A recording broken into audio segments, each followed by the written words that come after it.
Congressman Paul, I believe you are the only man on the stage who opposes the war in Iraq, who would bring the troops home as quickly as almost immediately, sir. Are you out of step with your party? Is your party out of step with the rest of the world? If either of those is the case, why are you seeking its nomination? Well, I think the party has lost its way because the conservative wing of the Republican Party always advocated a non-interventionist foreign policy. Senator Robert Taft didn't even want to be in NATO. George Bush won the election in year 2000 campaigning on a humble foreign policy, no nation building, no policing of the world. Republicans were elected to end the Korean War. The Republicans were elected to end the Vietnam War.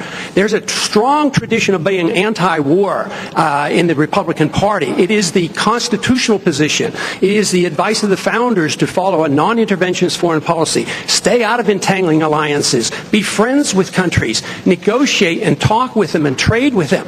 Just think of the tremendous improvement relationships with Vietnam. We lost 60,000 men. We came home in defeat.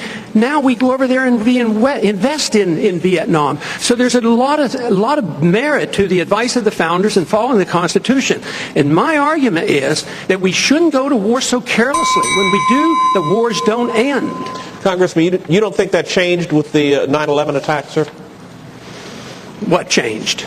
The non-interventionist policies. No, non-intervention was a major contributing factor. Have you ever read about the reasons they attacked us?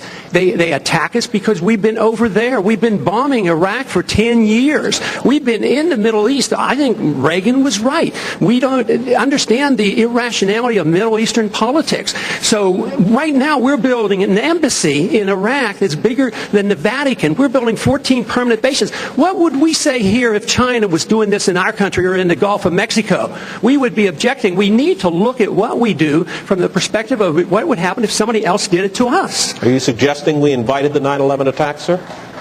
I'm suggesting that we listen to the people who attacked us and the reason they did it. And they are delighted that we're over there because Osama bin Laden has said, I am glad you're over on our sand because we can target you so much easier. They have already now, since that time, have killed 3,400 of our men, and I don't think it was necessary. Wendell, may I make a comment on that? That's really an extraordinary statement. It's an extraordinary statement as someone who lived through the attack of September 11, that we invited the attack because we were attacking Iraq.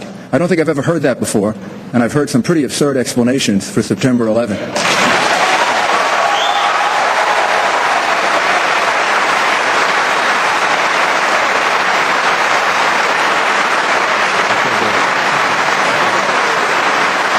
And I would ask the congressman to withdraw that comment and tell us that he didn't really mean that. Congressman? I believe very sincerely that the CIA is correct when they teach and talk about blowback.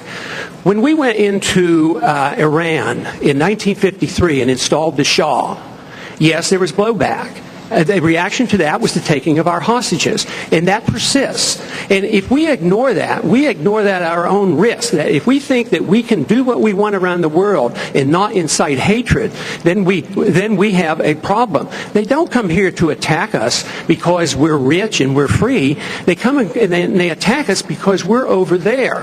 I mean, what would we think if we were if other foreign countries were doing that to us? Can I have 30 seconds, please? No, wait a second.